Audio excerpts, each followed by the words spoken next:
नमस्कार दोस्तों, मैं शिवम आपके लिए लाया हूँ बहुत इंपॉर्टेंट टॉपिक जिसमें आज हम बात करने वाले हैं फाइनेंशियल ट्रांजैक्शन जो आप डिजिटल प्लेटफॉर्म पर करते हैं वो कैसे सिक्योर करके रखें। मतलब कि आप जो भी अपने फाइनेंशियल ट्रांजैक्शन रिसीव पेमेंट का अपने डिजिटल प्लेटफॉर्म पर कर रहे हैं उसको कैसे आप सिक्योर करके रखें जिससे कि आपके साथ डिजिटल फ्रॉड होने के चांसेस कम हो जाएं। तो आइए मैं इस वीडियो में आपको बताता हूँ कि वो कौन सी बातें हैं जिनका ध्यान में रखकर आपको हमेशा अपने फाइनेंशियल ट्रांजैक्शन को सिक्योर रखना चाहिए। तो सबसे पहले मैं आपको एक रिक्वेस्ट करना चाहूँगा कि अगर आपने मेरा ये चैनल क्लिक फॉर सक्सेस अभी तक सब्सक्राइब करके नहीं रखा है तो प्लीज़ इसे सब्सक्राइब कीजिए ताकि आपके पास मेरे सारे financial update time to time पहुंच सकें। अब मैं आपको बताता हूँ वो कौन सी बातें हैं जो आपको ध्यान में रखना है अपने फाइनेंशियल ट्रांजेक्शन को करते समय।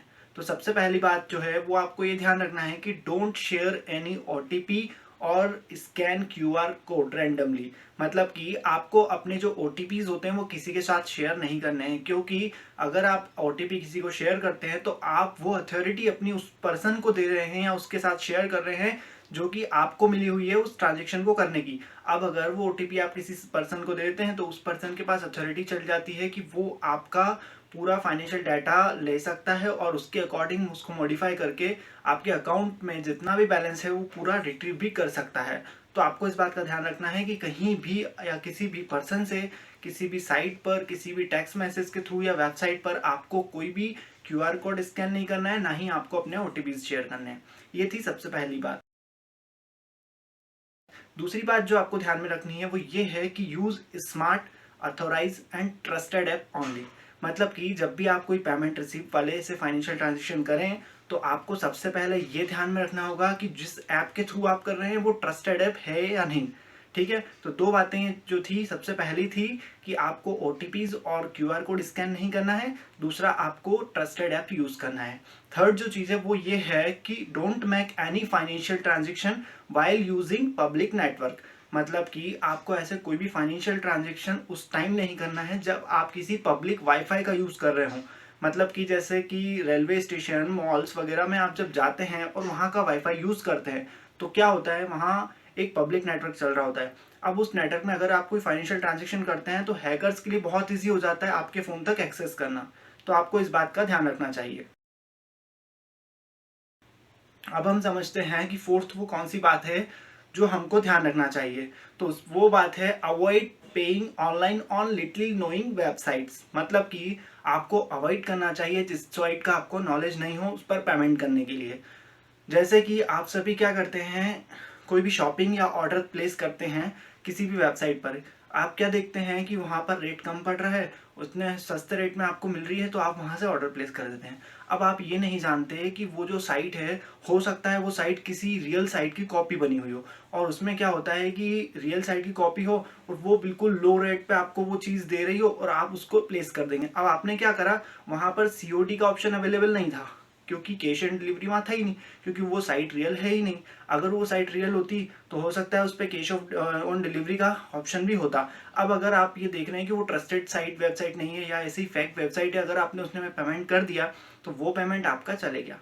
तो ये ऐसे फ्रॉड से बचने के लिए आपको अवॉइड करना चाहिए लिटिल नोइंग साइट पर पेमेंट करना। आपको हमेशा अथोराइज साइट पर ही पेमेंट करना चाहिए और उसको पूरा नॉलेज लेने के बाद, उसकी वेबसाइट चेक करने के बाद, ओवरव्यू देखने के बाद ही आपको कोई पेमेंट करना चाहिए। अब हम सीखेंगे फिफ्थ जो हमारी कौन सी बात हमको ध्यान रखना है वो।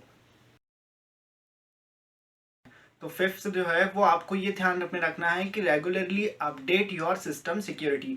मतलब कि आपको एक टाइम पीरियड या टाइम फ्रेम के बीच में अपने सिस्टम की सिक्योरिटी को अपडेट करते रहना चाहिए, जिससे कि आपके सिस्टम में कोई ऐसी वेबसाइट हो जो कि आपके सिस्टम या डिवाइस के लिए हार्मफुल हो तो वो अपडेट के थ्रू वो रिमूव हो सके और आपकी डिवाइस जो है वो पासवर्ड भी आपका प्रोटेक्ट हो सके। तो आपको इस बात का ध्यान रखना है। अब हम देखते हैं वो सिक्स कौन सी बात है जो हमें ध्यान में रखना है। तो सिक्स बात ये है कि प्रोटेक्ट योर सिम कार्ड। मतलब कि आजकल जो अपने स्मार्टफोन्स आ रहे हैं उसमें क्या होता है, सिम इजीली आप एक की के थ्रू निकाल सकते हैं। तो ये पहले के जो फ़ोन आते थे उसमें क्या होता था कि उसमें बैटरीज वगैरह होती थी तो हमको सिम निकालने में थोड़ा सा टाइम लगता था।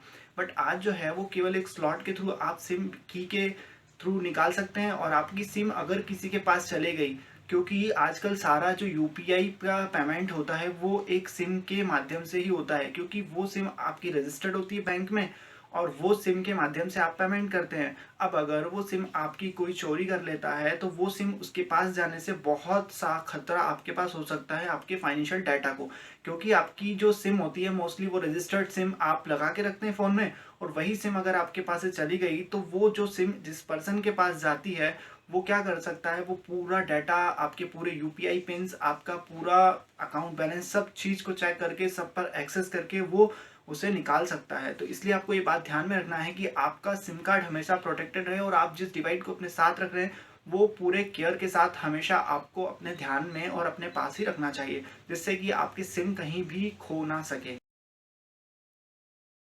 उसके बाद जो है सेवंथ पॉइंट, वो हमें ये याद में रखना है कि don't publish your other data on social media.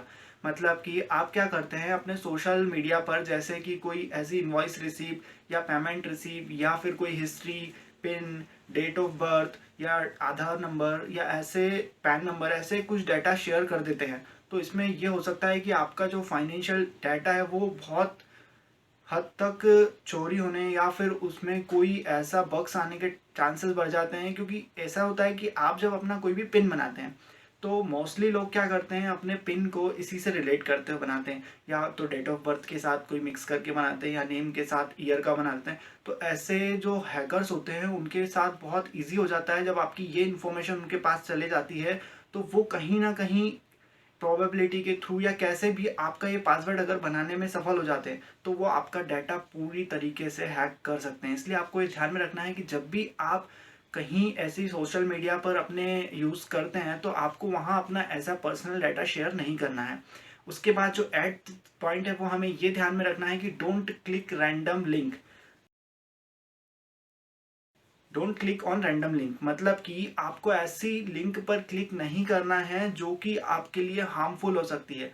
अगर आप कोई अननोन साइट पर जाते हैं या ऐसी कोई आपके पास अननोन मैसेज आता है उसके थ्रू लिंक आती है और अगर आपको वो लिंक पेमेंट की लगती है, अगर आप उस पर क्लिक कर देते हैं तो हो सकता है कि आपके अकाउंट से बैलेंस वहां ट्रांसफर भी हो जाए, क्योंकि ऐसी बहुत सी लिंक होती है जो ओनली एक टैप करने पर भी आपका पेमेंट वहां से ट्रांसफर हो सकता है। तो इसलिए आपको ये बात ध्यान रखना चाहिए कि जब भी आप कोई लिंक ओपन करते हैं तो वो लिंक किस सोर्स की है आपको ये देखना चाहिए।